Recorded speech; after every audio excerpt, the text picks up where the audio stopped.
अगर आप एक कंप्यूटर स्टूडेंट है या फिर आप कहीं पर कंप्यूटर जॉब करते हैं तो आज की इस वीडियो में मैं आपको एक्सेल की 6 ऐसी कमाल की टिप्स एंड ट्रिक्स बताने वाला हूं जिनकी मदद से आप एक्सेल में अपना काफी ज्यादा टाइम सेव कर सकते हैं।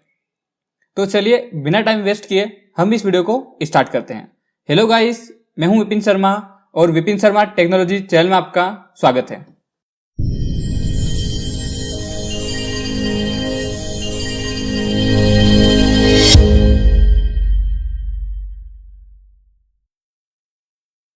Tips number 1। दोस्तों, जब भी हमें एक्सेल के अंदर किसी एरिया को सिलेक्ट करना होता है या फिर किसी पर्टिकुलर रेंज को हाईलाइट करना होता है तो वहां पर हम माउस का इस्तेमाल करके इस तरीके से रेंज को सिलेक्ट करते हैं। पर एक्सेल के अंदर जो नए यूजर होते हैं या फिर जो लोग लैपटॉप यूज करते हैं उन्हें एक्सेल के अंदर इस तरीके से माउस का इस्तेमाल करके रेंज सिलेक्ट करने में काफी ज्यादा दिक्कत होती है। तो एक्सेल के अंदर आप सिलेक्शन करने के लिए एक छोटी सी ट्रिक का यूज कर सकते हैं। जी हाँ गाइस, आप जहां से भी एरिया को सिलेक्ट करना चाहते हैं उस सेल को आप सिलेक्ट कीजिए और यहाँ पर आप शिफ्ट की को प्रेस कीजिए। अब जहां तक भी आपको डेटा को सिलेक्ट करना है आप उस लास्ट वाले सेल को सिलेक्ट कीजिए और देखिए इन दोनों ही सेल के बीच में जो भी आपकी रेंज थी वो यहाँ पर कंप्लीटली सिलेक्ट हो चुकी है। अगर मैं यहाँ से इस वाले सेल को सिलेक्ट करता हूँ और यहाँ से मुझे केवल इन यहाँ तक के सेल को सिलेक्ट करना है तो देखिए इस तरीके से आप यहाँ पर बिना माउस का इस्तेमाल करें किसी भी रेंज को सिलेक्ट कर सकते हैं। और अगर आपके पास में कुछ पर्टिकुलर डेटा है और अगर आपको उस पूरे डेटा को ही सिलेक्ट करना है तो आप उस डेटा के अंदर किसी भी सेल को सिलेक्ट कीजिए और यहाँ पर कंट्रोल ए प्रेस कीजिए तो यहाँ पर आपका जो भी डेटा होगा वो यहाँ पर कंप्लीटली सिलेक्ट हो जाएगा। Tips number 2। सो फ्रेंड्स, यहाँ पर हमारे पास में एक छोटा सा डेटा है और यहाँ पर हमें चेक करना है कि इस पूरी लिस्ट में से कहाँ कहाँ पर फॉर्मूले लगे हुए हैं और कहाँ कहाँ पर फॉर्मूले नहीं लगे हुए हैं। तो अगर हम यहाँ पर इस तरीके से मैन्युअली इन्हें चेक करेंगे कि कहाँ कहाँ पर फॉर्मूले अप्लाई है तो इसमें हमारा काफी सारा टाइम वेस्ट होने वाला है। तो अगर आप यहाँ पर कुछ ही सेकंड में पता करना चाहते हैं कि किस सेल में फॉर्मूला अप्लाई है और किस सेल में फॉर्मूला अप्लाई नहीं है तो आप यहाँ पर एक सिंपल सी शॉर्टकट की का यूज कर सकते हैं। जी हाँ गाइस, आपको सिंपल यहाँ पर कंट्रोल ए से इस पूरे डेटा को सिलेक्ट कर लेना है और यहाँ पर कंट्रोल के हाथ में टिल्ड बटन को प्रेस करना है जो कि आपके कीबोर्ड में टेप बटन के ऊपर की ओर दी रहती है। तो यहाँ पर मैं कंट्रोल के हाथ में टिल्ड बटन को प्रेस करता हूँ तो जैसे ही आप ये शॉर्टकट की प्रेस करेंगे तो यहाँ पर आपका डेटा कुछ इस तरीके से एक्सपेंड हो जाएगा।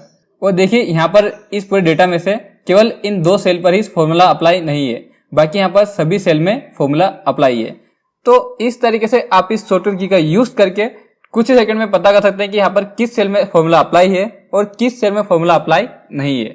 और अब अगर आपको इस डेटा को फिर से पहले जैसा करना है तो आप फिर से यहाँ पर कंट्रोल के हाथ में टिल्ड बटन को प्रेस कीजिए और आपका डेटा यहाँ पर नॉर्मल मोड में आ जाएगा। सेम यही काम आप यहाँ पर मैन्युअली भी कर सकते हैं। आपको सिंपल यहाँ पर आ जाना है फॉर्मूला वाले टैब में और यहाँ पर आपको एक ऑप्शन मिल जाता है शो फॉर्मूलास का।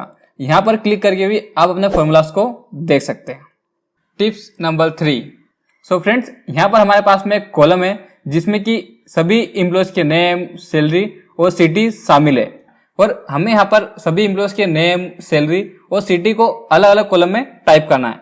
तो अगर हम यहाँ पर मैन्युअली टाइप करेंगे तो अगेन हमारा काफी सारा टाइम वेस्ट होने वाला है।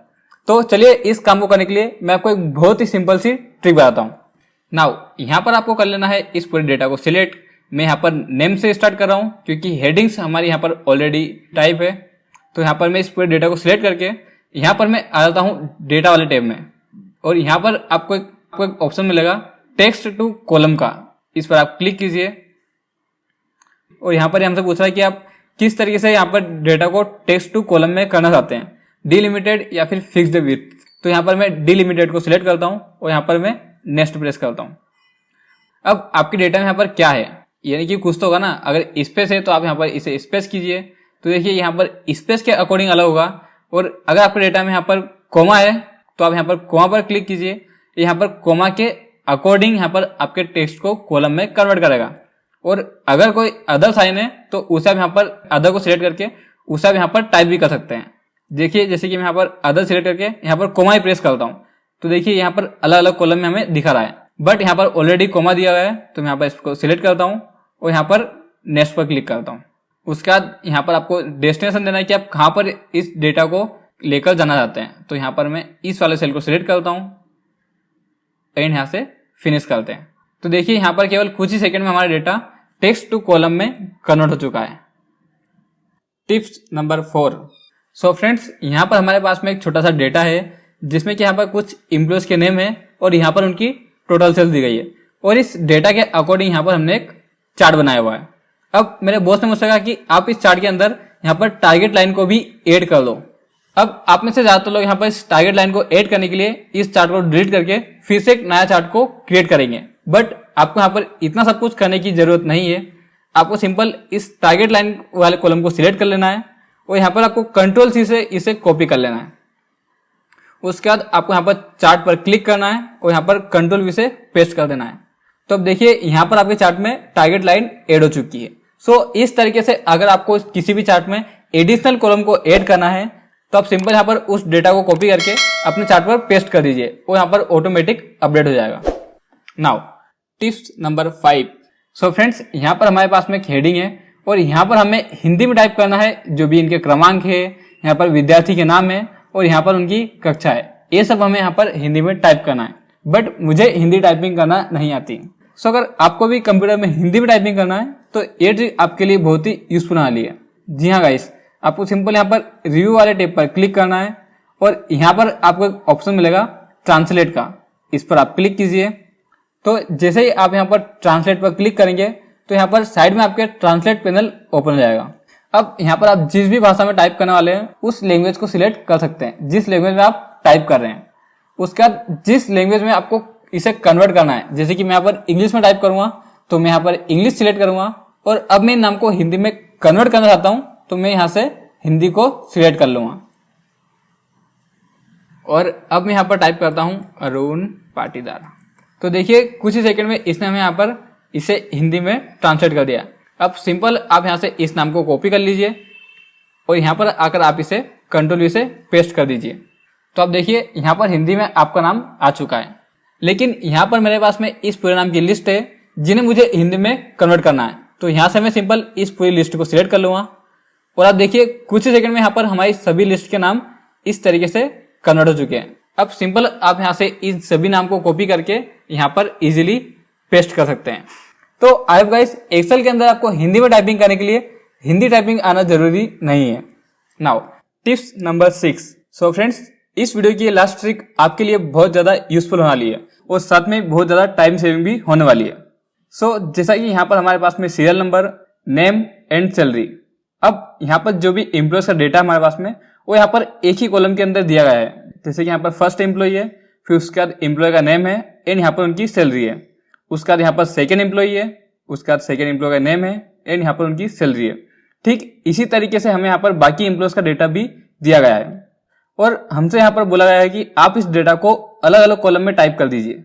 जैसे कि यहाँ पर जितने भी एम्प्लॉयज के सीरियल नंबर है वो यहाँ पर इस कॉलम में आना चाहिए, उसके बाद जितने भी एम्प्लॉयज के नेम है वो यहाँ पर इस कॉलम में आना चाहिए, बाकी जो भी एम्प्लॉयज की सैलरी है वो यहाँ पर इस वाले कॉलम में आनी चाहिए।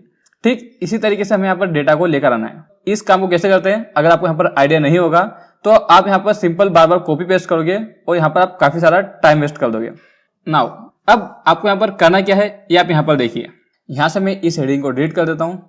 अब आपको यहाँ पर पता करना है कि आपको यहाँ पर कौन से सेल की वैल्यू कहाँ पर लेकर आनी है।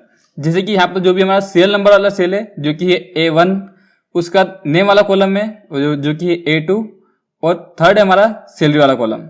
तो हमें यहाँ पर क्या करना है, हम सीरियल नंबर को यहाँ पर लाना चाहते हैं।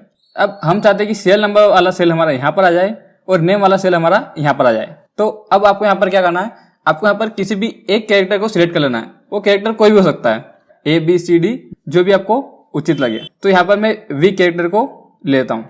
उसके बाद आप यहाँ पर जिस भी सेल की वैल्यू को दिखाना चाहते हैं उस सेल का नाम आप यहाँ पर टाइप कर दीजिए। जैसे कि हमें यहाँ पर सीरियल नंबर को दिखाना है तो यहाँ पर हमारे सीरियल नंबर वाले सेल का नाम है A1, तो यहाँ पर मैंने A1 टाइप कर दिया।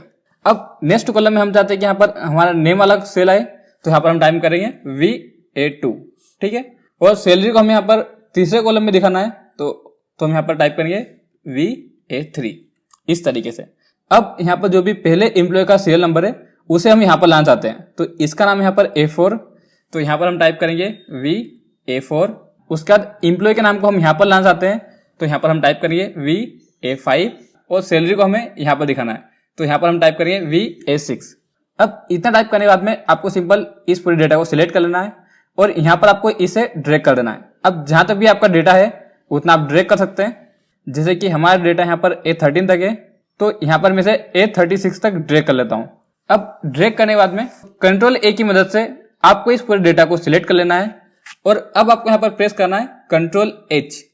तो यहाँ पर आपके सामने फाइंड एंड रिप्लेस की इस तरह की विंडो ओपन हो जाएगी और अब आपको यहाँ पर फाइंड करना है V को, क्योंकि हमने यहाँ पर एक कैरेक्टर एक्स्ट्रा लिया था जो कि हमारा V था, और अगर आपने कोई दूसरा कैरेक्टर लिया है तो आप यहाँ पर उसे फाइंड करेंगे। नाउ V को फाइंड करने के बाद में हम इसे रिप्लेस करेंगे इजिकल टू से, ठीक है, और उसके बाद हम यहाँ पर रिप्लेस ऑल पर क्लिक कर देंगे और अब हम यहाँ से इसे क्लोज करेंगे। तो अब देखिए कुछ ही सेकंड में हमारा डेटा यहाँ पर इस तरीके से कॉलम वाइज कन्वर्ट हो चुका है। अब यहाँ पर अगर आप इसी कुछ फॉर्मेटिंग करना चाहते हैं तो आप इसी फॉर्मेटिंग कर सकते हैं इस तरीके से, और ये देखिए कुछ ही सेकंड में हमारा डेटा यहाँ पर सिंगल कॉलम से एक टेबल के फॉर्मेट में कन्वर्ट हो चुका है और कन्वर्ट होने के साथ में यहाँ पर डायनामिक भी है। अब देखिए अगर मैं यहाँ पर इस एम्प्लॉय की सैलरी में कुछ चेंजेस करता हूँ तो वो चेंजेस आपको यहाँ पर भी दिखा देगा, है ना इंटरेस्टिंग। सो गाइस, एक्सेल की 6 टिप्स में से आपको कौन सी टिप्स सबसे बेस्ट लगी ये आप मुझे कमेंट करके जरूर बताइएगा। और अगर आप फ्यूचर में भी ऐसी ही और भी इंटरेस्टिंग वीडियोस देखना चाहते हैं तो इस वीडियो को लाइक करके हमारे चैनल को अभी सब्सक्राइब कीजिए ताकि फ्यूचर में आपसे और भी इंटरेस्टिंग वीडियो मिस ना हो। और अगर आपने अभी तक हमें फेसबुक और इंस्टाग्राम पर फॉलो नहीं किया है तो आप वहां पर भी हमें फॉलो कर सकते हैं, बिकॉज वहां पर भी आपको एक्सेल से related short tips and tricks हमेशा देखने को मिलती रहती है। सो उन अकाउंट की लिंक भी आपको डिस्क्रिप्शन में मिल जाएगी, वहां पर क्लिक करके आप इजीली उन वीडियोस को देख सकते हैं। सो फाइनली अगर आपको वीडियो अच्छा लगा हो तो इस वीडियो को अपने दोस्तों के साथ में शेयर जरूर कीजिए ताकि वो भी एक्सेल के अंदर स्मार्ट बन सके। सो मिलते हैं नेक्स्ट वीडियो में। Thanks for watching guys.